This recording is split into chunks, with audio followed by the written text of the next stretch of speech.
Full-time Dominic Steele, Wednesday morning, and looking at Galatians chapter 2, there's an incident where the Apostle Peter and the Apostle Paul have a strong disagreement. And as I was reading back and preparing on this, I found a little article in my file by John Piper on this disagreement that I thought at the time, I'd read it a few years ago, was really helpful, and I've read it again today and found it really helpful again. So I thought I might just note them. We'll do the first three today and the last three tomorrow. Now, let's look at it. His first one, great saints go astray, both sons of thunder and sons of encouragement. Now, in Piper's treatment on Galatians 2, his focus is on Barnabas going astray. Barnabas, who is referred to as a son of encouragement, but he's just noting that in Acts 14, verse 14, the Apostle Paul gives a clear warning that he and Barnabas are not to be idolized. In Acts 14:15, there's a moment where some people go to worship Paul and Barnabas in a category alongside gods, and Paul cries out with a warning that should be stamped over the biography of every person except Jesus. Men, why are you doing this? We are men of nature like you. We're not gods. And Paul many times confessed he was a sinner. Philippians 3:12, 1 Timothy 1:15. And Piper notes, great Christian saints go astray, whether they be Barnabas' sons of encouragement or Paul.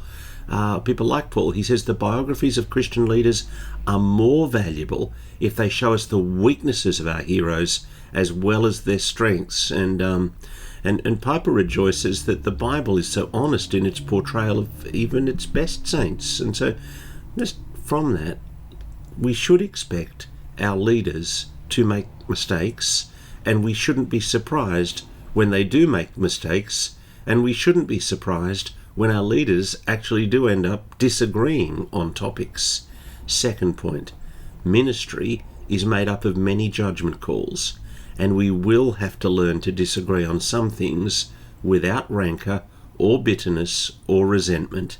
And Piper picks up on the incident in Acts 15. Let me read it to you. Sometime later, Paul said to Barnabas, let us go back and visit the brothers in all the towns where we preach the word of the Lord, and see how they're doing. Barnabas wanted to take John, who's also called Mark, with them. Paul did not think it wise to take him, because he deserted them in Pamphylia and had not continued with them in the work. They had such a sharp disagreement that they parted company. Barnabas took Mark, sailed for Cyprus, but Paul chose Silas and left, commended by the brothers to the grace of the Lord. He went through Syria and Cilicia, strengthening the churches. Now, Piper's observation, there's no verse in the Bible that says you should take Mark or leave in a home. There's a principle: encourage the faint-hearted, help the weak, be patient with all. But there are also principles that say leaders of the church should be above reproach and well tested. Now, the first principle stresses the glory of God's mercy. The second principle, the glory of God's calling, says Piper. So he quotes the commentator Matthew Henry, who says, even those who are united to the one and same Jesus and sanctified by the one and same Spirit have different apprehensions, different opinions, different views, and different sentiments on points of prudence. And it will be so while we're in this state of darkness and imperfection. We shall never be all of one mind till we come to heaven, where light and love are perfect. So the decision, Mark 15 verse 38, of whether Mark should go on the journey or not, was an issue of spiritual prudence, an issue of propriety and fitness and strategic wisdom. And we should expect people to have differing views, not be surprised that there, if you like, no one right Christian position on some of these issues.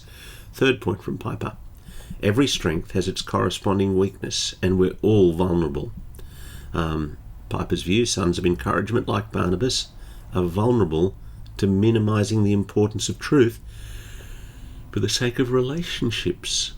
Whereas he notes that Paul's orientation to ministry was so, if you like, Bible-centered, gospel-centered, word-centered, that perhaps the emotions and opinions of others didn't play on him in the same way.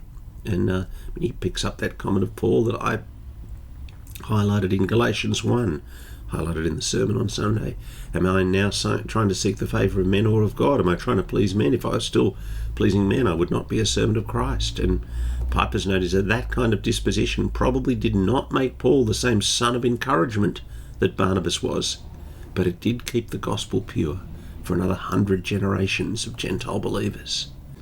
And Barnabas, with all his warm patience with people, was sucked into an error that actually compromised the truth of the gospel. So every strength is vulnerable to its corresponding weakness.